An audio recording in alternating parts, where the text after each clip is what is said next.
All right. Welcome to another segment of Chevy's Corner. Today I'm going to be doing a video review on the book called The Unplugged Alpha by Richard Cooper. On your screen here, you're going to be seeing some of my annotations that I've done about the book. I'm going to be reading some of the chapters, basically kind of a summary of each chapter. So I'm going to do a quick little review of each chapter, what basically he covers throughout the book, and some of the things that I, benefited from. And being young in my late 20s, I'm 27 right now, I turned 28 this year. I do see a lot of benefit to some of the content in this book for, kids my age, 20 through 30, even late 40s. There's a lot here that, can guide people to make better decisions in their lives. And so let's get to it.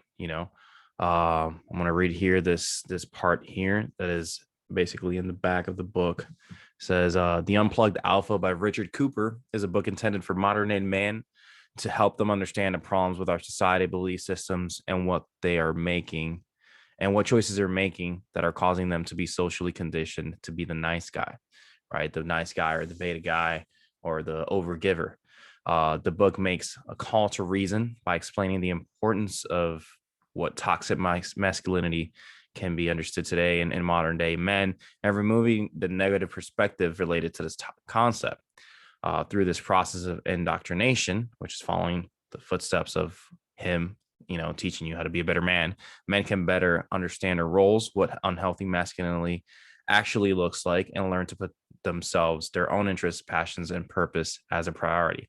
So this is a little summary of kind of what the book talks about that I kind of put together here. The book is pretty solid. I mean, I've been following Richard Cooper on social media. The guy's definitely an alpha.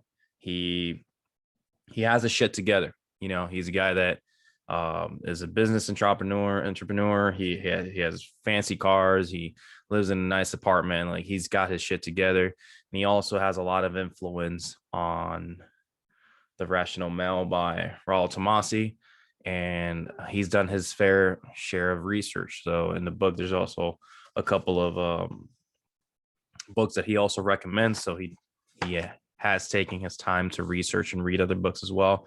He quotes Dr. Sean Smith, Dr. Farrell, Tanner Guzzi, Neil Strauss, the Mystery by Mystery Method, Robert Greene, and Chris Ryan. So, he does also do a good job of quoting other works dedicated to the subject. So here I'm going to read about what the book is dedicated to. The book is dedicated to all men around the world that never had a strong masculine male role model growing up, to teach them about the cold, hard truth of modern men, women, and the world we live in. All right. So chapter 1 talks about female primary social order. And it basically is talking about how men are second, men aren't the priority. It's basically female is the priority, right? So feminism is no longer about equality, but rather female dominance and male submission. So he's basically, throughout this whole chapter, he talks about some of the ways that men are submitting to women. And one example that he does is by saying that men die in war, but women are the most affected. And that's one of the perspectives of feminism, is that men die in war, but women are the most affected, as if to say that the often painful death of a soldier fighting for freedom is simply insignificant. And so it's put in perspective, what are we truly putting into value here? Are we putting into value a human being's life, or the suffering that they endure throughout their life because of the death of a loved one? I think that it's good to take in consideration these things, because when we have men throughout history fighting our wars and dying, and then we have women claiming that their suffering is what's being most affected. It's something to consider and something to evaluate. All right. So something that he says through in his book as well is any narrative that doesn't put the feminine first today will be manipulated. So it is therefore seen as misogyny by default when we talk about a female primary social order that's not being the victim of men, that invites anger, disbelief, and ridicule, as if to say, how dare you suggest that women aren't victims and that men are treated with disposability. So again, it's back to the same thing. He explains throughout the chapter what it means to be disposed, that the men are just disposable. They're disposable. We aren't treated with the same importance. And so he narrows out some facts on the book, The Myth of the Male Power by Dr. Farrell. He says men are more likely to be murdered. And there's some stats to that. Women are earning more college degrees than men. Men are portrayed in TV and sitcoms as bumbling beta idiots, while women are praised and celebrated. Men are twice as likely as women to pay child support. Men, by a wide margin, enter more dangerous professions, therefore taking on riskier and higher pay and roles, which explains some of the wage gap issues between men and women. There's a lot more facts in the book, and there's more details that he goes into. I'm just kind of summarizing some of the stuff that I thought most relevant to speak about. He also talks about toxic masculinity, which is a very interesting topic, right? So he says that men have extraordinarily little influence from strong, virtuous male role models growing up, and toxic masculinity isn't the problem. A lack of masculinity is. He goes on and says that masculinity is present in a man that is disciplined, determined, resilient, and learns how to deal with loss and rejection. And in his book, he gives a couple of examples of men that don't learn how to deal with loss and rejection, and men that have very little coping mechanisms and kind of like the negative consequences of it. And one of them is taking the black pill, which, men then become exceptionally jaded against women and pursuing any type of relationship with women, right? That's kind of like one of the negative things of men not learning to deal with loss and rejection, or learning how to be determined and disciplined. They become jaded and they hate women in society, which he then talks about later in the chat in one of the chapters, men going on their own way. So that's kind of like how it is. And so, yeah, I really relate to the toxic masculinity thing, because I was raised without a father. So, throughout my whole life, I've always looked up to men that I find inspiring, and men that I find that like I want to imitate their style of life. And understanding what it takes to be a good man has always been one of my primary goals. And so, this idea of like we are missing strong influence in our men to educate others is a solid perspective into toxic masculinity. The reason we have toxic masculinity nowadays is because we actually don't have good representation of what being a masculine man is. And I think that that's a possibility. That's true. I think that this is true. Chapter 2, woman's rules, how they break them or make them. And so this chapter basically talks about the differences between the two styles of men, or what women consider as men, is the alpha male and the beta male. I feel like there could have been a better job of creating more of a understanding of what a beta male is or what an alpha male is, and for him to kind of illustrate it a little bit better. But he does do a good job of more so explaining what an alpha male frame is. So therefore, if you don't have a alpha frame, you fall in the beta category. But there's things on a beta frame that maybe some men might be presenting that they don't understand that they're doing, that I think they could go really well into a book like this, or maybe on a second chapter or something like that. But yeah, so basically the chapter is about that, how women break rules for alpha males and they make them for beta males. And so he goes on to say women will subconsciously shit test men all the time to see if they're alpha or beta. And that's where they are basing their decision if they want to be with a man or not. In my opinion, both men and women shit test subconsciously. They're both looking for certain qualities on how humans operate to figure out if that person that you find physically attractive is also compatible with you mentally and emotionally. And I think that we subconsciously do that. We're shit testing each other.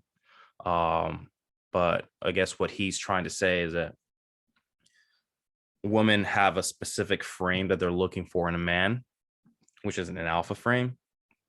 And that for us to be more successful in relationships, we need to find what areas of weakness we have, right? So that we can learn to fit that frame better of being a proper alpha male.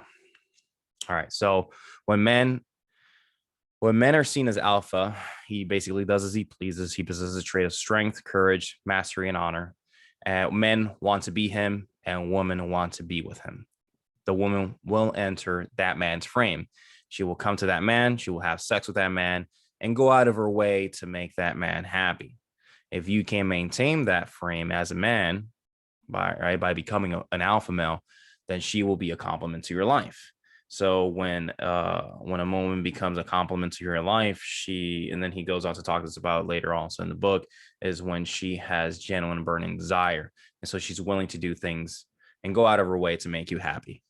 Again, like I said, I feel like we also test the frame of woman, or at least I do. I like women with the goals, that is constantly working on herself, mentally and physically, improving her life, being accountable for mistakes and behavior.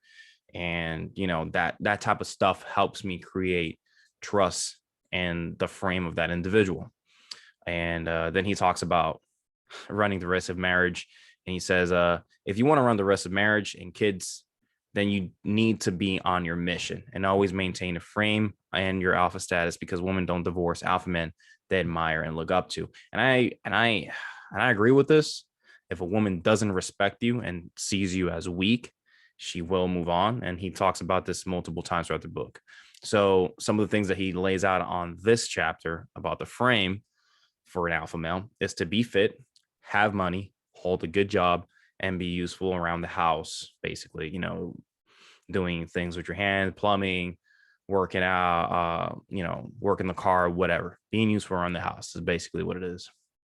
Chapter 3, genuine desire matters. All right. So this is a good chapter to us kind of as men read and kind of figure out, all right, what are the things that are affecting the desire that a woman might have on me? And so, right. So every man dealing with a woman on a romantic level should always gauge her interest in him. He must respond accordingly by only allocating his valuable time, energy, and resources on a woman who shows him strong, genuine, burning desire. And so here is where I think that we can also look at some of the things that might help you build the solid frame as a man, right? Because if we look on chapter 2 towards the end, he talks about being fit, having money, holding a good job, and being useful around the house. On chapter 3, he goes into a little bit more detail. He lays out this in a different way, but these are some of the things that a woman is going to consider when she's looking at your frame and that you as an individual should look at. So wealth, right? Taking care of yourself, going out and getting a haircut, and making sure that you're, have your hygiene on point, brushing your teeth, using deodorant, using good cologne, whatever. Success, having good income, desirability. So women want to be with you, men want to be with you. Women want to be with you, men want to be you. Social recognition, so having a good reputation of being a good person, being a 7 community, so being part of a community of people that respect you and value your living situation. So if you have a single apartment, or if you have a nice house, a good car, right? For 9. Number 10, enough money to go on vacation to wherever you want. 11, look masculine and strong. So that's going to come into being fit, right? And being part of your self-care. but it's different.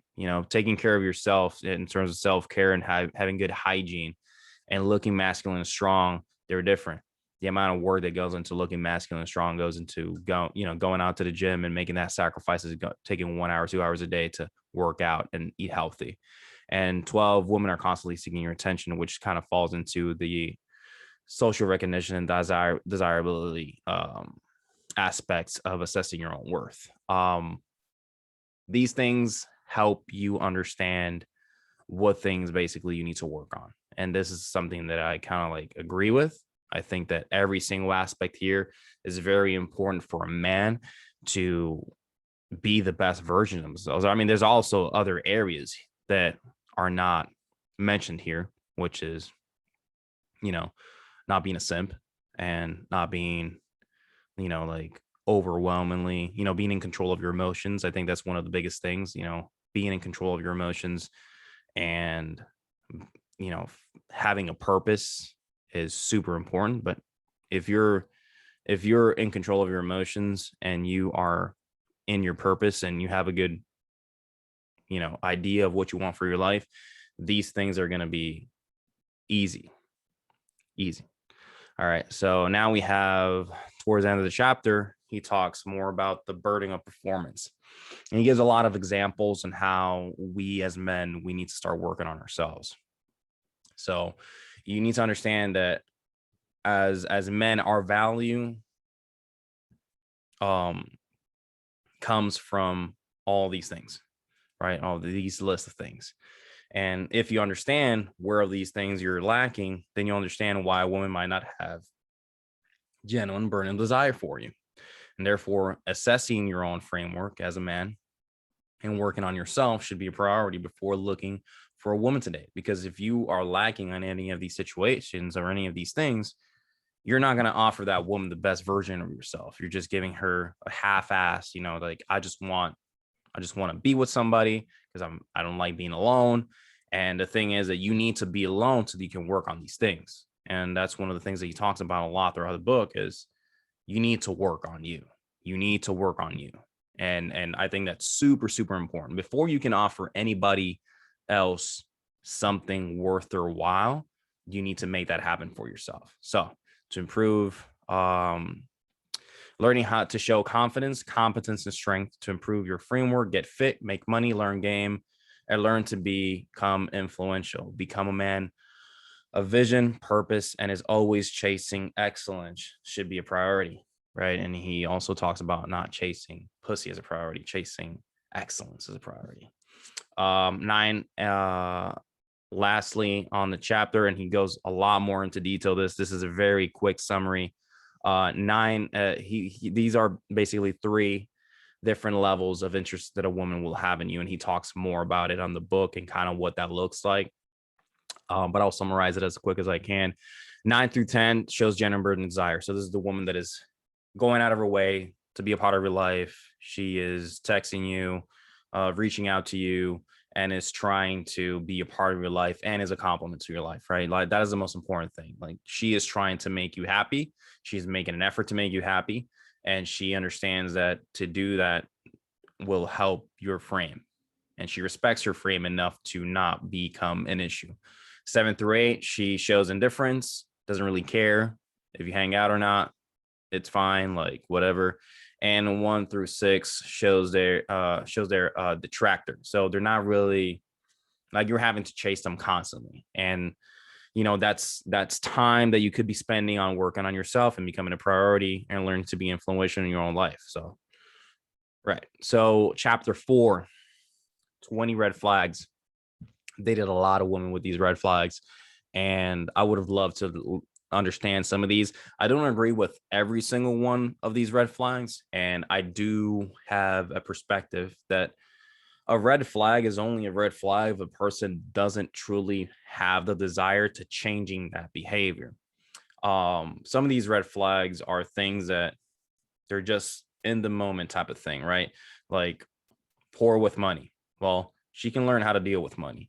Or, extreme jealousy. Well, hopefully she'll learn to trust you if you show that you can be trusted. Or, I don't know, feminism. Maybe you'll learn to me, feminism is one of those things where if a woman trusts your framework hard enough, she'll stop being feminist and it'll work out. But again, I don't know a lot of females that have these red flags and desire to change. But I do know that these are stages in a person's life and that anything that is bad can change. And I do believe that people can change and people can improve if they want to. So none of these for me are completely red flags to the point where the person, I cannot see a future in them because I am a coach and I also like to see, I want to see the best in people. So I want to believe that they can change. But without further ado, here are the 20 red flags. Number 1, daddy issues. Number 2, feminists. Number 3, the unhappy and unlucky. Number 4, she competes with you. Number 5, she keeps men from her past around. This is a solid one. If a woman isn't willing to compromise on this and take away men from their past, is going to be an issue. 6, poor with money, they can figure it out. 7, violent women. I do not like violent women. I like a woman that is nice and sweet. So that is a big red flag for me too. Extreme jealousy, that can be an issue and can lead to a lot of problems. Party girls, for sure. I mean, you don't want a woman that is partying every single weekend and isn't being accountable for her behavior. 10, heavily tattooed and heavily pierced women. That's kind of like weird. There's a lot of women that have a lot of tattoos, and I feel like they're solid people. He does explain why in the book, but I mean, I don't agree with this one. I don't think that having tattoos or having piercings necessarily makes a woman a bad person or a red flag, but whatever. Big notch counts, which means that she's been around and slept around with a lot of people. I can agree with that. I mean, I'd rather be with a person that has a low notch count, but it doesn't mean it's a red flag for me. It's more just like I'd rather someone that has a low notch count. Single mothers, I've dated single mothers and it didn't end well. So yeah, red flag for me. 13, women seeking validation online. I think that depending on the situation, he does bring that up too. Depending on the woman and the intention of seeking that validation, there can be a genuine interest to bring or shed light upon their own business. They're an athlete. They have sponsors that they need to public stuff for. But when we have the case of a woman having an OnlyFans, I would not see that. That was definitely a red flag for me. Any woman with an OnlyFans is a red flag. I am not dating you. I'm not taking you seriously. I might hang out with you, have a good time, but that's about it. She was a sugar baby, which means that she is getting paid by an old man to do stuff. Pathological liars. You never want no one in your life that is a liar, unless this person is willing to change, truly seek some Jesus or something, and stop being a liar and acknowledge the truth within their own life so they can spread that truth to others. That's going to be an issue. Baby rabies. So this might be a red flag if you're not looking for kids, but if you are looking for kids, then maybe a woman with baby rabies might be what you need. Hissy fits, woman that throws a tantrum for anything and over exaggerates everything. This is a big one. I mean, you want someone that is able to control their emotions, right? So that you can have actual dialogues. And this is an issue. Not being in control of birth basically means a woman that isn't on birth control, and is just dangerous. And you have an unplanned child, and that can be an issue. Drama queens, which is basically the same as a hissy fit, someone that just creates a situation and escalates it. And dealing with addictions, this can be drug, alcohol related. I don't really see anything else that a woman might be addicted to besides drugs or alcohol. But again, that can be something that can be fixed, as well as not being in control of the birth. A woman can just get an IUD, start doing some birth control pills, and if they're dealing with addictions and you truly have feelings for that person, you can help them, get some help, go to rehab while you figure your own stuff, and maybe that person can be better for you in the future. But while they are dealing with addictions and while these red flags are present, then that person is not good for you. And I agree with that 100%. any person that has any of these at that time is a red flag, is a reason not to date them. But that doesn't mean that a person can't change and it can't improve or can't change any of these things to turn into a positive thing. So that's my two takes on the 20 red flags. There's a lot of more details into the book, so if you want to check them out, get the book. A man who's chasing excellence and making his dent in the universe will have the options and self-respect to drop any woman who's complicating his life. So obviously these red flags, they're going to complicate your life, man. So avoid it. So chapter 5, he talks about how he dated a single mother and how that basically turned him into a beta male, and it partially ruined his life after getting his heart broken. I'm not really going into detail of what exactly happened. It's in the book. Go read it. But he basically says single mothers, avoid them unless you've got a kid. And I put this into the most important thing from that chapter, because the whole chapter talks about why not to date a single mother. But this paragraph right here is from one of the quote. It's basically a quote from his book. Is basically saying when it's actually okay to do it. So here we go. Single mothers, avoid them unless you've got a kid. You secure your family name. Her child and yours are the same age and sex as yours, so that way they can relate to one another, right? So there's no potentially, like, I think it's called incest between family members, right? So he's talking about that, like they're the same sex, they're the same age, they can grow and learn from each other and relate to one another. She trusts your frame as a man, takes ownership in her life, isn't a feminist, holds her kid accountable to your standards as a man. So that's why, she trusts your frame. So she's going to keep her kids accountable to your standards, is a complement to your life and not the focus. So, she must also be attractive, have a genuine desire for you as a man, and also have a good relationship with your child. And I don't think this is a lot to ask for.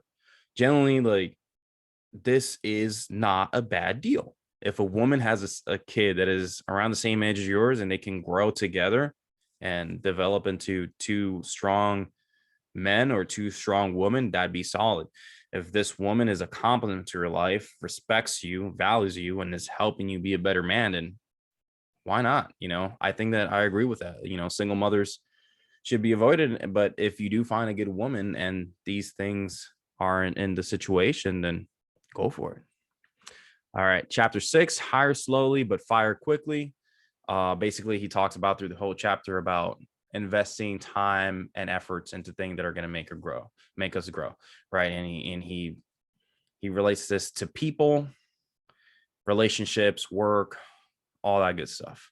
So get to know people, study their behaviors and their choices. Don't listen to what they say, watch what they do. Actions speak louder than words. That's always been true with me.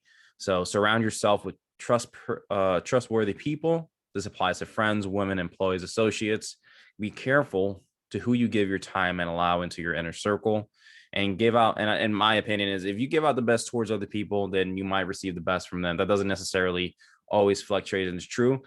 But I do believe that if we are constantly just giving out just the best version that we can of ourselves, and we're just trying to be positive and influential, and we're helping other people, we're not bringing anybody down, then we're going to get good people surrounding us as well, right? So you reap what you sow. If you're a good positive influence on other people's lives, then you're going to get that positivity back tenfold. I believe that. Karma. Chapter 7, looks, money, status, and game. So these are some of the aspects of framework for a man, and an alpha man at the very least. So looks, hairstyle, healthy, strong masculine body. 3, fitted and tailored clothing. And 4, good hygiene. So, for a man, if you want to look good, you got to make sure you get a good haircut. You got to eat healthy, make sure you're strong and you're working out and you have a masculine body. You make sure you wear clothes that fits your body properly. You're not wearing baggy clothes or clothes that isn't appropriate for whatever occasion you're going to. And you have good hygiene. Again, you're showering 2 to 3 times a day. You're brushing your teeth 2 to 3 times a day. You're wearing deodorant. You're wearing cologne. Like, you're a man that smells good, and people don't feel awkward when they're around you because you smell terrible. Like, that's going to push more people away. That's going to bring them close. So have good hygiene, man. Like, that's important. Hands down. I agree with that. Money. To have freedom and options in life, you need money. Most men live paycheck to paycheck. Women are merely a byproduct, and they should never be the main reason that you continue to chase excellence. So yeah, get money so you can do what you want with your life. Status is mostly a byproduct of wealth and influence, and you need to make money and have people show respect and admiration for you, and that is status. So to gain status, you need wealth and you need influence, and how people perceive you is what that status is. Game is basically picking up the cards of your life, or having negative or positive cards and just optimizing them.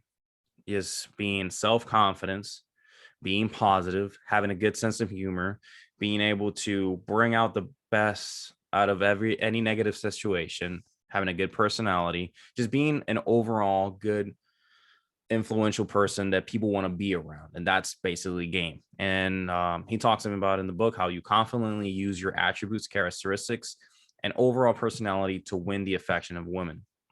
It's about playing and optimizing the cards that you're dealt with and winning with women, and also life, because if you play your cards right, you're going to be better at succeeding in life. It's also about turning your positive into swagger and your negatives into charm. So, you have something negative turning into something funny. You have something positive turning into something you're able to brag about in a positive way that people admire for it. Chapter 8, we only got 2 more pages left. Chapter 8 talks about the endocrine system. And he talks about through the whole chapter about the importance of testosterone in men. So here's a quote from the book. Testosterone doesn't just fuel your sex drive. It also governs many functions within your body. So increasing it is vital to your own physical, mental, and emotional well-being. Get medical help and try to do it naturally, right? This is kind of like the summary of the books. Make sure your testosterone levels are high so that your body's working properly and that you're able to manage your emotions and everything else.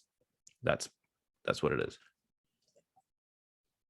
All right, chapter 9. And these last couple of chapters, I'm just going pretty quickly about them. Chapter 9, manage the fucks you give. Learn to control your emotions so that your energy, attention, and resources are well managed. Where awareness goes, energy flows. Energy flows. Energy flows. I'm pretty sure that I didn't write that quote completely. Let me just find it real quick because I do not like how that looks. Give me a second. Where awareness goes, energy flows. So I wrote 2 energy flows by accident. That's a quote. And it's by Dan Dapani, which is a monk that he met in Toronto. And he was a ketone speaker. All right. So manage your energy. Control your emotions. Don't let everything affect you.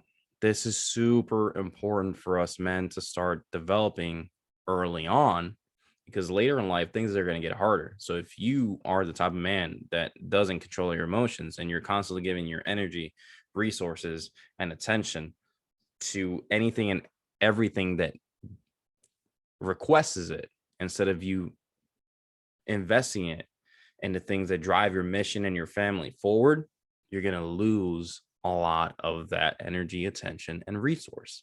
And it's going to drain you. And he talks about, emotional draining of vampires in the book. All right. So chapter 10 talks about dating online and how dating has changed a lot throughout these past couple of years. So put out the best version of yourself and be that version, right? Don't be fake. Actually, when you post pictures online, or you talk about yourself online, be genuine. Like actually have the frame that you're selling. And if not, then assess your value, increase your value as a man by getting the good job, taking care of yourself, increasing your wealth, working on your physique, on your looks, on your style, networks, hobbies, car and home, everything, your frame. Make sure you got what you're trying to sell. That way you're going to draw more attention to yourself, and more high value women are going to be interested in you. Getting the results on dating sites is determined by three main factors. That's what he says in his book. 1, photography. 2, bio. And 3, the way you message. I don't disagree with that. I think that if you have pretty good solid pictures that present your lifestyle and what you're about, women are going to be interested in you more. Your biography is like how you sell yourself and how you present yourself as a mysterious man, or like hardworking man, a man with good values, so on and so forth. And 3, messaging, like don't be weird. Just, learn how to talk to women. That's game. And that's important. Learning how to have game and learning how to talk to women. So yeah. The Sniff Test, basically he talks about going on the first date or a couple of dates before being intimately involved with a female. That way if she's worth your time, and that way if she's genuinely interested in you, so you don't have a bad experience. And always be in control of birth. So wear condoms and always flush them. That's our way of being in control of birth.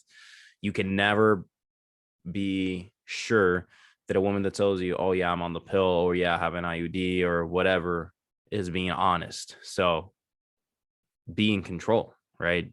Make sure that you are taking control over birth on your end by wearing a condom and then flushing it.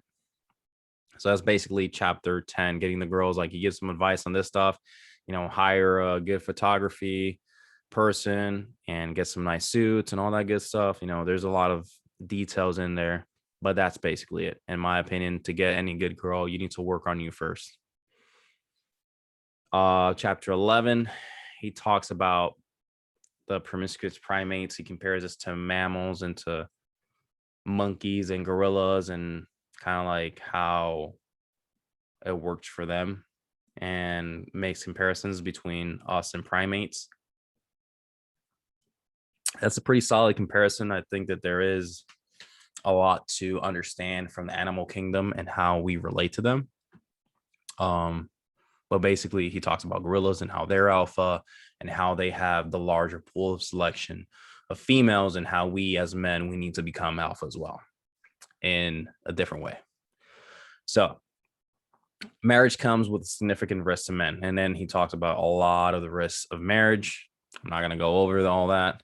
He says that women are hypergamous, which means that they're constantly looking for the best option to provide for their family, as well as provide the best genetic capacity for their kids. He also talks about the negativity, the negative consequences that comes with a man that falls in love way too hard over one woman. And it's called one-itis. This is a term also talked about in The Irrational Male by Raul Tomasi. One-itis is when a guy falls so in love with a woman to the point of obsessing over her. Men that suffer from one-itis can't sleep properly or focus on tasks. They lose weight because of a lack of appetite and are distracted from chasing excellence in their own life.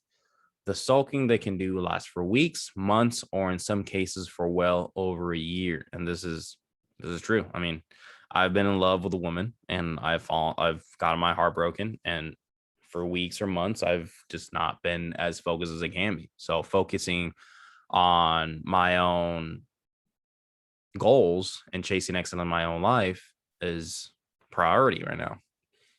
So to avoid this, men must create abundance and options in life by spinning plates, which is a theory basically talks about talking to multiple people at the same time to assess their value and if they're compatible with you.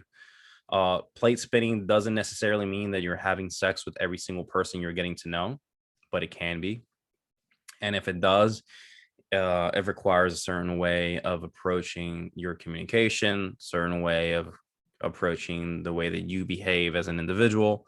And he talks about it in the book. There is also the rational male that I was telling you about, that Rollo Tomassi talks about that more there. All right. And so he makes himself his own mental point of origin. So you need to start acting like the prize. If you start acting like the prize, you stop thinking that a woman is the most, like, the only one for you, because then you start realizing, like, I am the prize and a woman should want to be with me. But to act like a prize, you need to become the prize. You need to work on your frame to become that prize, and then you can act like it, right? It's like having, you need to develop that self-esteem and that self-worth before you're even able to sell that or use that as a selling point. So advice on long-term relationships: she has to have genuine burning desire for you. She frame. All right, this is wrong here. Your frame is a dominant one. Therefore, she is compliant to your life, not the focus. All right, 12, own a motorcycle. This is a pretty interesting topic.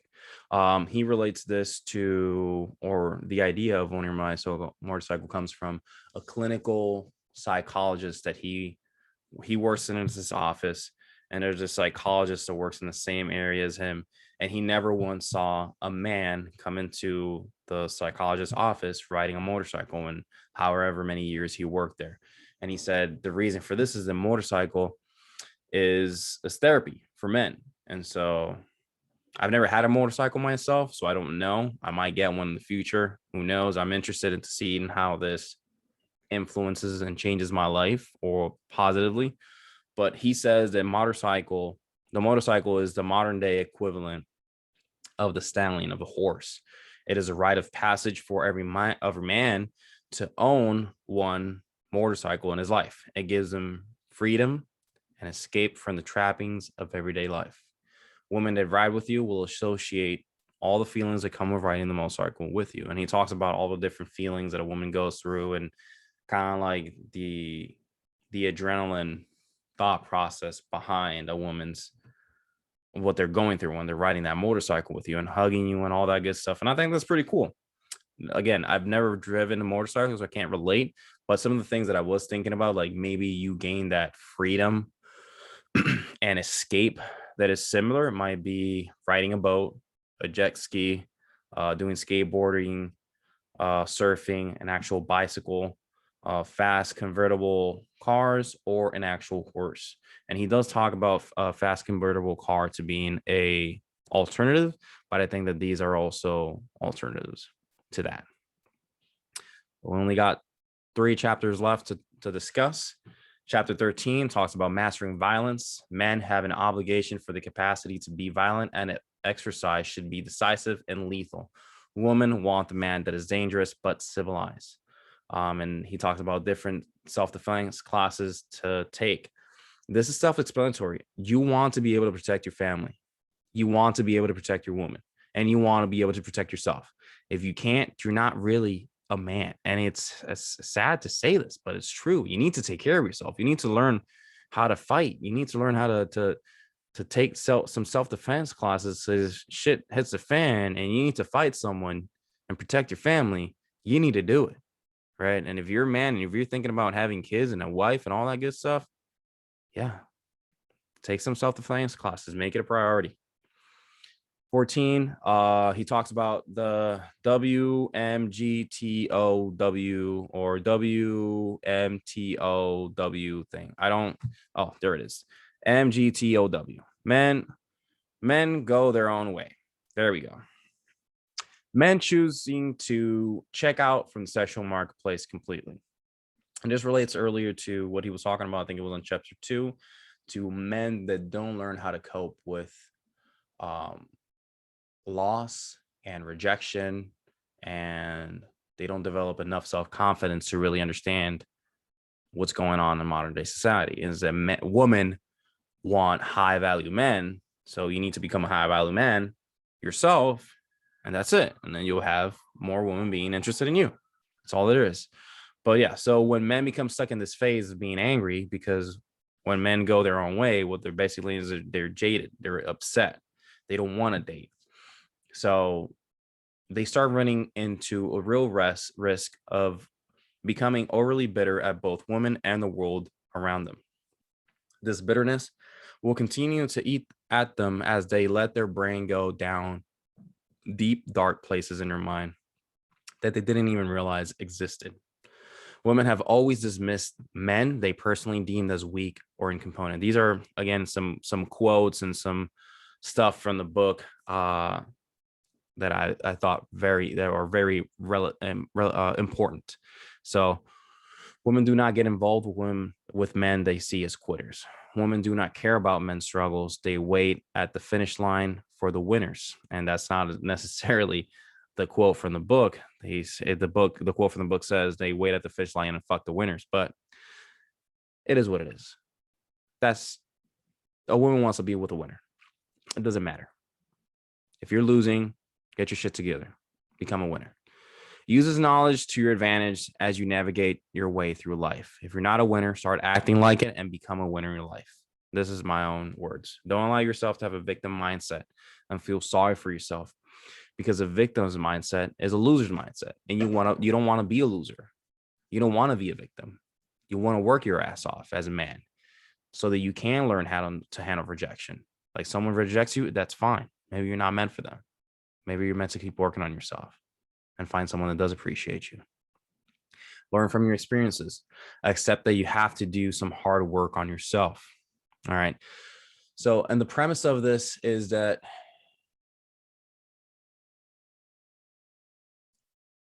people always want to say that we are good enough. The reality is that you can always be better. You can always have a better job, more money, live somewhere better, have a better looking body, work on your hygiene more. You know, there's always things that you as a man can do to improve your own self-worth and your own frame. And when men go in their own way, it's basically creating a conflict internally between the truth that women want a man that is worth it, and you not accepting that you need to put in work to become that man. So work your ass off, become a better man, do what you got to do.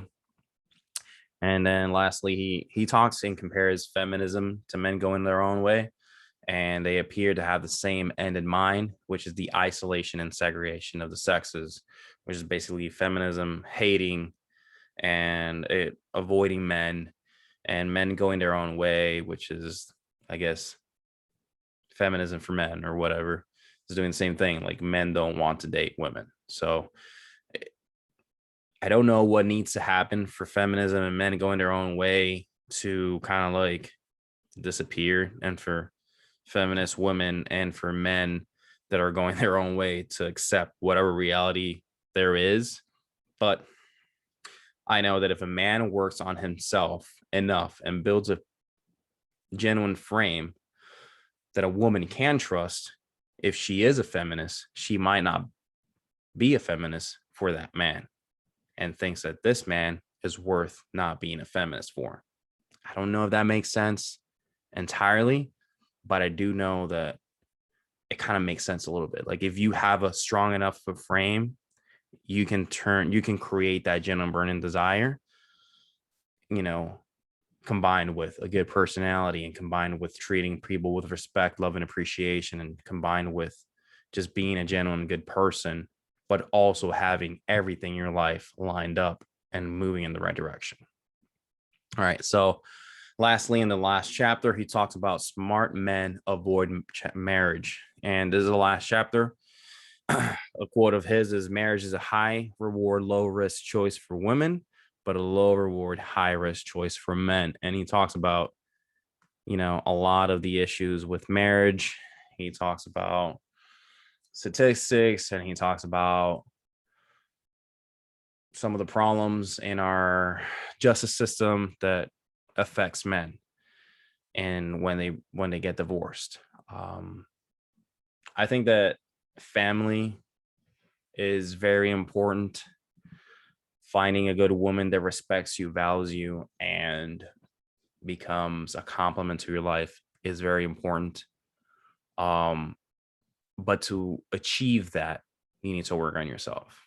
So you can't have a woman that respects you, values you, and wants marry you and have kids if you don't show that value to her, and that you can take care of your family, you can take care of yourselves. There's multiple layers of protection that a woman needs. They want emotional security, financial security, and the security that you will take care of them if shit hits the fan. So, need to provide them financially, provide for them emotionally, be there for them. And if something shit hits the fan, you need to respond. And I think that for a man to be able to do all those things, they need to work on themselves. It's just how it is. But lastly, he says, if you want to have children and marry, leave any Western country, state, or province that is hostile towards men, right? If you want to have children and marry, you need to leave any Western country, state, or province that is hostile towards men.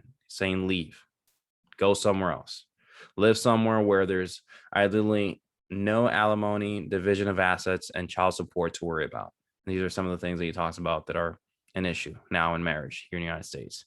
Find a woman that frowns upon feminism values feminism and values masculinity, your masculinity, that respects your frame and continues to work on and you as a man, you must continue on your work on your frame endlessly.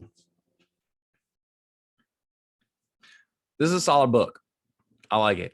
I liked it a lot. I think that Richard Cooper did a good job of putting together a good framework of understanding, like, hey, he doesn't really tell you what path to take, but he tells you need to take a path, and it's not being weak.